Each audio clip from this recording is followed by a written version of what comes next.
Doctor Pavithra அவர்கள் மருத்துவமும் ஜோதிடம் என்ற தலைப்பில் பேசுமாறு அன்போடு அழைக்கின்றேன். Good evening to all. Myself Dr. Pavitra from Namakkal, homeopathy மருத்துவர். என்னன்னா பண்டைய காலங்கள்லாம் ஜோதிடமும் மருத்துவம் ஒரே ஃபீல்டாக இருந்துச்சு. இப்போ வந்து ரெண்டும் வேற ஃபீல்டாக ஆயிடுச்சு. நான் என்ன சொல்கிறேன்னா, ஒவ்வொரு மருத்துவரும் ஜோதிடம் தெரிஞ்சிருக்கணும், ஒவ்வொரு ஜோதிடரும் மருத்துவம் தெரிஞ்சிருக்கணும் அப்படின்றது என்னோட வேண்டுகோள். நம்மளோட ஜோதிடத்தில் வந்து நவநாயகர்கள் என்று சொல்லக்கூடிய நவகிரகங்கள், அது வந்து நம்மளுடைய ஒவ்வொரு உறுப்புகளோடும் தொடர்பு இருக்குது அப்படின்றத பற்றி நம்ம பார்க்கலாம். மெடிக்கல் அஸ்ட்ராலஜியில் முதன்மை கிரகமான சூரியன், சூரியன்னா எப்படின்னா நம்மளோட எந்த கட்டளைகளுக்கும் கட்டுப்படாத உணர்வுகளை பற்றி சொல்கிறதா சூரியன். எக்ஸாம்பிள் என்னென்னா, நம்ம ஹார்ட் பீட் என்னன்னாலும் நம்ம தூங்கிட்டு இருந்தாலும் அது வந்து துடிச்சிட்டே தான் இருக்குது. கண்டினியூஸாக நம்ம லைஃப்பில் நம்மளோட டெத்து வரைக்கும் ஹார்ட் பீட் வந்து இருந்துகிட்டே இருக்குது. நம்மளோட டெத் ஆகும்போது ஹார்ட் பீட்டும் நிற்கிது. அதுதான் சூரியன். நம்மளோட மூளை செயல்பாடு, சிறுநீரக செயல்பாடு, இது எல்லாத்துக்குமே சூரியன் அதிபதி. ரெண்டாவது சந்திரன். சந்திரன் தான் மனோகாரகன். நம்மளோட மென்டல் ஹெல்த்துக்கு முக்கியமாக இருக்கிறதே சந்திர பகவான் தான். நெக்ஸ்ட்டு செவ்வாய். நம்மளோட எலும்பு மஜ்ஜையிலிருந்து உருவாக்கப்படுற WBC, RBC, பிளேட்லெட் எல்லாத்துக்கும் காரகன், நம்மளோட ரத்தத்திற்கு காரகனே செவ்வாய் தான். நெக்ஸ்ட்டு புதன் பகவான். புதன் பகவான் தான் உடலிலேயே மிகப்பெரிய உறுப்பு எதுன்னு கேட்டால் தோல். தோலுக்கு சொந்தக்காரரே புதன் பகவான் தான். நரம்பு மண்டலத்திற்கும் சொந்தக்காரர் புதன் பகவான் தான். நெக்ஸ்ட்டு குரு பகவான். குரு பகவான் வந்து கொழுப்புனாவே எல்லாரும் ரொம்ப பயந்துக்கிறாங்க. ஆனால் உடலிற்கு மிகவும் முக்கியமானது கொழுப்பு.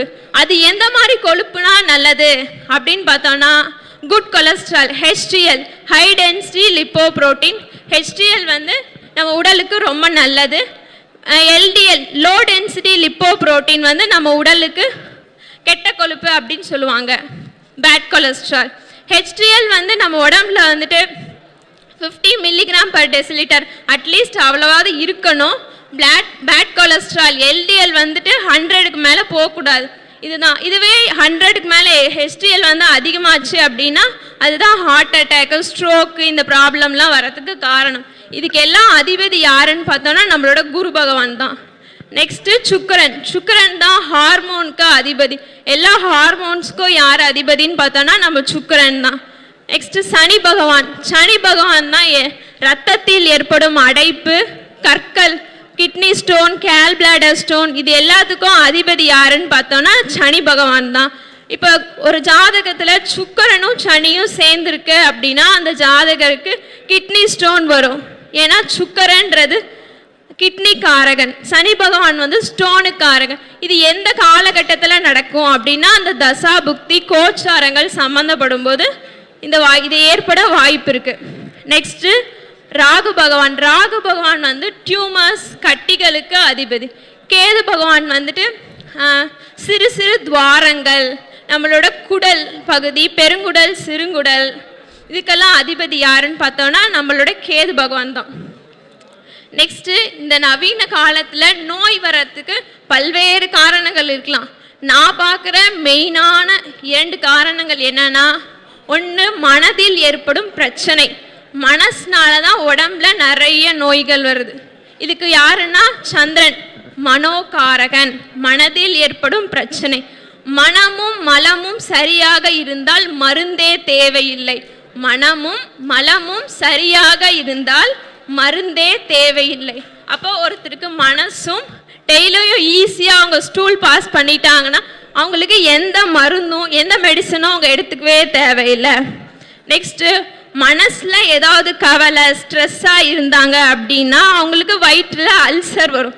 இந்த மாதிரி ஒவ்வொரு உணர்ச்சிகளும் மனசில் ஏற்படுறதுனால தான் உடம்பில் அது வேற ஏதாவது பிரச்சனைகளாக மாறுது. இதுதான் மெயின். நெக்ஸ்ட்டு நம்மளோட உணவு, இர்ரெகுலர் ஃபுட் ஹேபிட்ஸ், சரியற்ற உணவு பழக்க வழக்கங்கள், இதனாலேயும் நோய் ஏற்படுது. என்னன்னா காலையில் பிரேக்ஃபாஸ்ட்டை ஸ்கிப் பண்ணுறது, லேட் நைட் டின்னர் எடுத்துக்கிறது, இது எல்லாமே சரியற்ற உணவு முறைகள். இதுக்கு என்ன காரணம்? இதுக்கு ரெண்டுமே அதிபதி யாருன்னா உணவுக்காரகனும் சந்திரன் தான், மனோகாரகனும் சந்திரன் தான். உணவு எதில் எடுத்துக்கிறோம்? வாயில தான் உணவு சாப்பிட்றோம். அப்போ இரண்டாம் பாவத்தில் சந்திரன் உச்சம். இது ரெண்டுக்கும் அதிபதி யாருன்னு பார்த்தோன்னா சந்திரன். இவரை வந்து சரி பண்ணிட்டாவே இதில் இருக்கிற விஷயங்களை நம்ம ஜெயிச்சிடலாம். நெக்ஸ்ட் என்னன்னா, ஆறாம் பாவம் தான் நோயை குறிக்கும் அப்படின்னு எல்லாரும் சொல்றாங்க. ருணரோக சத்ருஸ்தானமே, அதனாலதான் நோய் வருது. இப்ப ஆறாம் பாவத்துல என்னென்ன காரகத்துவம் இருக்கு? காலையில இருந்து நிறைய பேர் ஆறாம் பாவத்தை பத்தி பேசிட்டாங்க. அதனால நிறைய காரகத்துவம் சொல்லிட்டாங்க. வெற்றி ஸ்தானம், அரசு வேலை ஆறாம் பாவம் தான். நோய், கடன், எதிரி, இது எல்லாமே ஆறாம் பாவம் தான் சொல்லியாச்சு. இப்ப இந்த ஆறாம் பாவத்துல இவ்வளவு காரகத்துவங்கள் இருக்கு. எந்தெந்த காரகத்துவங்கள் எப்பப்ப வேலை செய்யும் அப்படின்றத நம்ம பார்ப்போம்.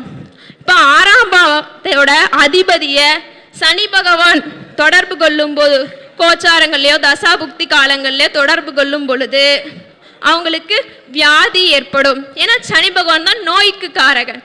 இதே ஆறாம் அதிபதியை புதன் பகவான் தொடர்பு கொள்ளும் பொழுது கடன் ஏற்படும். ஆறாம் அதிபதியை செவ்வாய் பகவான் தொடர்பு கொள்ளும் பொழுது அவங்களுக்கு வம்பு, வழக்கு, விபத்து இதெல்லாம் ஏற்பட வாய்ப்பு இருக்கு. இப்ப இந்த நோய் ஏற்படுறது இப்படின்னு எல்லாரும் சொல்லிட்டாங்க. இந்த நோயில இருந்து எப்படி விடுபடுறது, நம்ம நோயில இருந்து எப்படி தப்பிக்கிறது, அதுக்கான வழி என்னன்னு பார்க்கலாம். ஒவ்வொரு பாவத்துக்கும் அதோட நிவர்த்தி பாவம் எதுனா 7ஆம் பாவம் தான் நோய் நிவர்த்தி பாவம். எல்லா பாவத்துக்கும் அதோட நிவர்த்தி பாவம் 7ஆம் பாவம். இப்ப நோய்க்கான நிவர்த்தி பாவம் எதுன்னு பார்த்தோன்னா 7ஆம் பாவம். அப்ப லக்னத்துக்கு 6ஆம் பாவம் நோய் பாவம், அதுல இருந்து 7ஆம் பாவம் எடுத்தோம்னா லக்னத்துக்கு 12ஆம் இடம் தான் நோய் நிவர்த்தி பாவம். இதை எப்படி சொல்லலாம் அப்படின்னா, தாது, மூலம், ஜீவன் அப்படின்னு பிரிச்சிருக்காங்க. தாதுனா மேஷம், ரிஷபம்னா மூலம், மிதுனம்னா ஜீவன், மறுபடியும் கடகம், சிம்மம் அப்படின்னு வரிசையை போட்டே வரணும். அப்ப தாது அப்படின்னா என்னன்னா மினரல்ஸ், மூலம் அப்படின்னா பிளான்ட்ஸ் அண்ட் ஹெர்ப்ஸ், ஜீவன் அப்படின்னா அனிமல்ஸ். இதை வந்து இங்க ஹோமியோபதியில டாக்டர் ஹனிமன், ஹோமியோபதியின் தந்தை, ஃபாதர் ஆஃப் ஹோமியோபதி அப்படின்னா டாக்டர் ஹனிமன் வந்து ஹோமியோபதியில எப்படி சொல்லியிருக்கான்னா, தாதுனா மினரல் கிங்டம், மூலம் அப்படின்னா பிளான்ட் கிங்டம், ஜீவன் அப்படின்னா மினரல் தாதுனா பிளான்ட், தாது அப்படின்னா மினரல் கிங்டம், மூலம் அப்படின்னா அனிமல் கிங்டம், ஜீவன்னா பிளான்ட் கிங்டம் இப்படின்னு சொல்லியிருக்காரு ஹனிமன். இதை பேஸ் பண்ணி தான் நாங்களும் மெடிசன் ப்ரிஸ்கிரைப் பண்ணுறோம். அஸ்ட்ராலஜிலையும் இதை பேஸ் பண்ணி தான் ஒருத்தருக்கு இது சார்ந்த உணவுகளை எடுத்துக்கிட்டா நோய் நிவர்த்தி ஆகும் அப்படின்னு சொல்கிறாங்க. அப்போ மருத்துவமும் ஜோதிடமும் ஒன்றே. மருத்துவம் எல்லாரும் தெரிஞ்சிருக்கணும், ஜோதிடமும் எல்லாரும் தெரிஞ்சிருக்கணும். இதிலிருந்து என்ன இது எப்படி நான் சொல்கிறேன் அப்படின்னா, என்னோட ஒரு பேஷண்ட்ஸ்க்கு வந்து நான் வந்து கொடுத்துருக்கேன். அவங்க மேஷ லக்னத்தில் இருக்காங்க. அவங்களுக்கு வந்து நோய் பாவம் கன்னி 6ஆம் பாவமாக வருதா. அது வந்து கன்னின்ற பாவம் வந்து ஜீவன், ஜீவன்னா அனிமல் கிங்டம். அதுக்கு நோய் நிவர்த்தி ஸ்தானம் எது? மீனம் 12ஆம் இடம், அதுவும் ஜீவனாக தான் வரும். அப்போ அனிமல் கிங்டம் அதுலேருந்து ப்ரிப்பேர் பண்ணுற மெடிசன் நான் கொடுத்தேன். நெக்ஸ்ட் வந்து அவங்க வந்து அனிமல் கிங்டம்லேருந்து வர மெடிசன் என்னென்னா சூப், ஆட்டுக்கால் சூப் குடிக்கலாம், நண்டு சூப்பு, இந்த மாதிரி விஷயங்கள் எடுத்துக்கிறது மூலியமாகவும் நோய் நிவர்த்தி ஆகும். இது ரெண்டும் நான் கொடுத்தேன், அவங்களுக்கு வந்து சரியாயிடுச்சு. இன்னொரு பேஷண்ட்ஸ்க்கும் மினரல் கிங்டம், அது வந்து ஜீவன், இதில் மினரல் கிங்டம் வந்து தாதுனா வந்துட்டு மழை நீர், அதை எடுத்துக்கோங்க. ப்ளஸ் மினரல் கிங்டமில் இருக்க மெடிசன்ஸ் இது கொடுத்தேன். இது வந்து அவங்க பேஷண்ட்ஸ்க்கு க்யூர் ஆயிடுச்சு. அப்போ ஒவ்வொருத்தரும் அப்போ அஸ்ட்ராலஜி மெடிசன் ரெண்டும் ஒன்றா பார்க்கணும் அப்படின்றது என்னோட கருத்து. Thank you so much. நல்லதே நினையுங்கள், நல்லதே நடக்கும். Be positive, think positive. Thank you so much. காலப்பனாங்கிம்பட்டி மலர்குடி திதி யோக கரண ஆராய்ச்சியாளர் மலர்குடி மேடம் அவங்களுடைய பொண்ணு பவித்ரா ஹோமியோபதி படிச்சிருக்காங்க. அதனால் வந்து மருத்துவத்தில் ஜோதிடம் பற்றி வந்து பார்த்திங்கன்னா அற்புதமாக வந்து பேசினாங்க. அவர்களுக்கு நம்மளுடைய நாமக்கல் மாவட்ட ஜோதிட நல்வாழ்வு சங்கத்தின் சார்பாக நன்றிகளை தெரிவித்துள்ளேன்.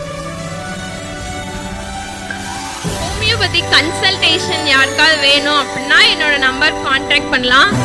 958551 952097 at நாமக்கல். ஒன்ஸ் மோர் சொல்லிடுறேன், 9585512097. தேங்க்யூ.